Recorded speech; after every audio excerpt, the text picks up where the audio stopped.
Hey, I'm Chris Arter, and I'm going to show you the way that I use Laravel Permissions and Laravel Sanctum together. And the reason why I do this approach is to make sure that the permissions that I give a user with Laravel Permissions transfer over and are applicable with whatever key that the user makes within Laravel Sanctum. This makes sure that I have one source of truth for authorization, which makes the system as a whole a lot easier to maintain and test. Okay, so the first thing we're going to do is make sure that we have Spatie Laravel Permissions installed. This is going to publish the configuration file and everything we need for Spatie, as well as the migrations. So you can see those are published.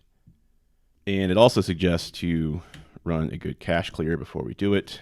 And then we're going to run PHP artisan migrate. Okay, so on our user model, we need to make sure that we bring in has roles. Oops. And then add has roles. And this is going to make sure that our user can have roles. Next, install Sanctum. We'll run PHP artisan install API. It's going to install Sanctum. One new database migration has been published. Would you like to run all? Yes. Okay. And then it ran our migration to create our personal access tokens table. Let's take a look at that migration real quick. Token table. And just want to note, we have abilities here, which is weird. It's set to text. There must be something so that it's compatible with other databases. Okay, so that's set. So let's build the custom token. So according to the documentation, we can extend this. So let's go ahead and create a new token. We'll call it custom token. Call that custom token. Cool. Okay, and then we want to extend the personal access token. So let's go ahead and, yep, it already knows personal access token, and we're going to extend this personal access token. And this is what we want to do. First of all, for some reason, I need to make sure that I put the table name here, and I think that's because it tries to guess the table name based on the inherited class, and that does not work. So we're going to write personal access tokens. Okay, next we're going to do public function can, and this is the ability. This is the method that really checks to see what this token can do, and this is what we are going to override. So because I did this earlier, it's telling me, hey, you already know what you want to do. Return this tokenable ability. So what is this tokenable? Tokenable is, in this case, the user. So the user is what we are allowing to have tokens. So we're going to override the ability to check that here. So we're going to extend it and then override it. By default, it does something. We can take a look at what it does by default. Let's check out can. Yeah, there we go. It checks the in array, and first of all, it says, hey, if you have a wildcard in there, you can do whatever you want, which, for better or for worse, is there. So that's the default. And then this one here is going to check to see what the abilities contain in that column that we saw. So this is what we want to change. We want to make sure that this is not going by the column, but it's going by what is in Spatie Permissions.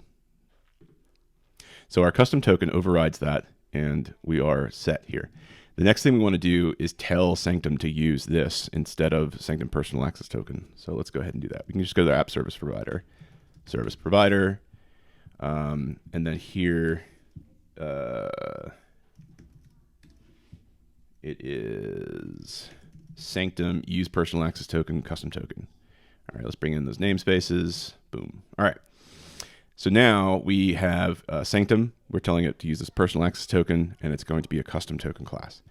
I think we are good to go, but let's make sure that this actually works. And the way that we the way that we make sure things work is by writing tests. So let's go ahead and write some tests.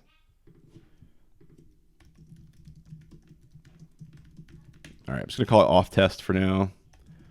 Auth test. Let's go to our pest unit and make sure that we are using refresh database. Even though we don't have any seeders, the reason why I'm doing this is as a habit. I always use seeders and refresh the database for each feature test. And this comes commented out by default, but I always uncomment it. All right, so let's go to auth test. And before each one of them, let's go ahead and set up what we're going to use for each test. All right, so we're going to bring in user, yes, permission, because we're going to go ahead and set up a permission and a role. And we're going to be making some requests. So let's use pests get. Use get. Come on, pick it up. Nope. All right. Use function pest Laravel get. There we go. And this is a little helper in pest just to perform HTTP requests. All right. Let's get rid of this one. And then we're going to do a before each this user. And then we're going to do this permission. And then let's call this view protected.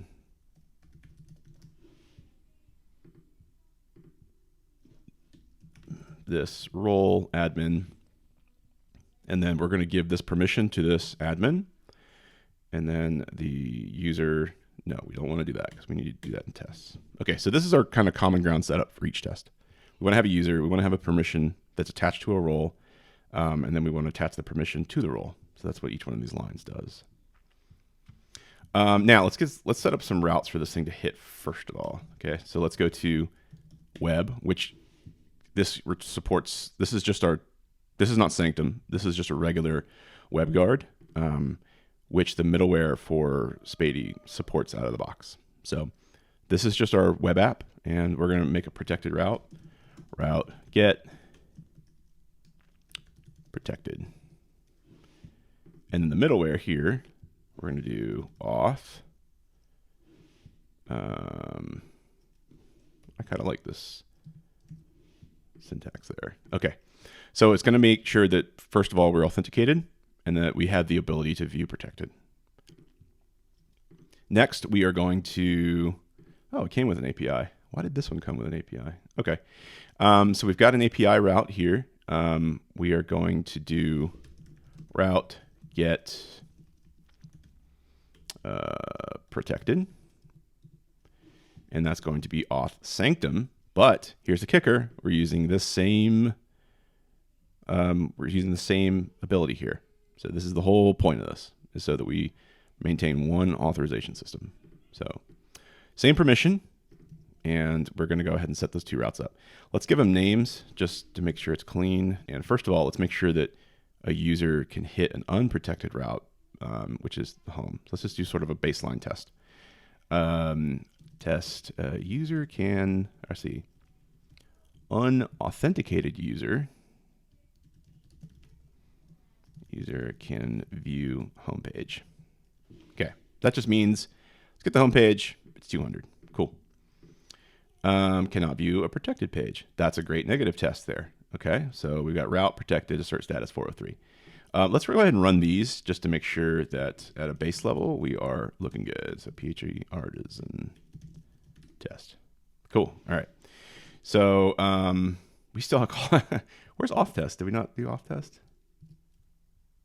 Auth test. Did auth test not run?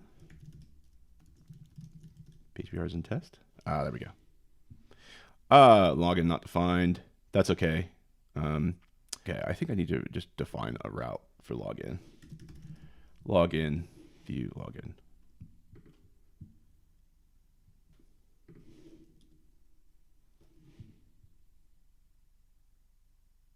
Ah, 302. Okay, let's change our test back to 302. Okay, so our tests are passing.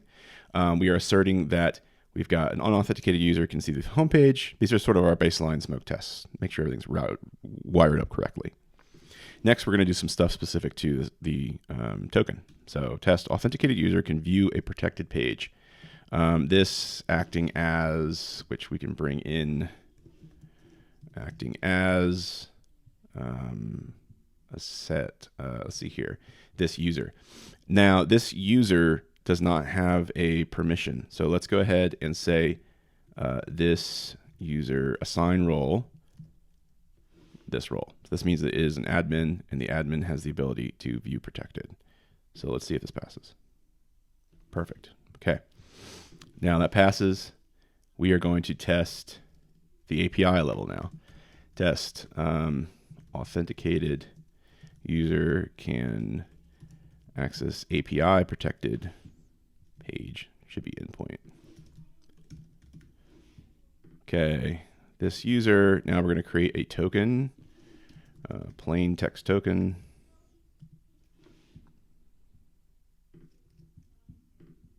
And I don't think acting as works for this. I have had to just explicitly pass the headers. I might be doing something wrong, but authorization, and then we're going to do bearer plain text token. Oops. Let's run that.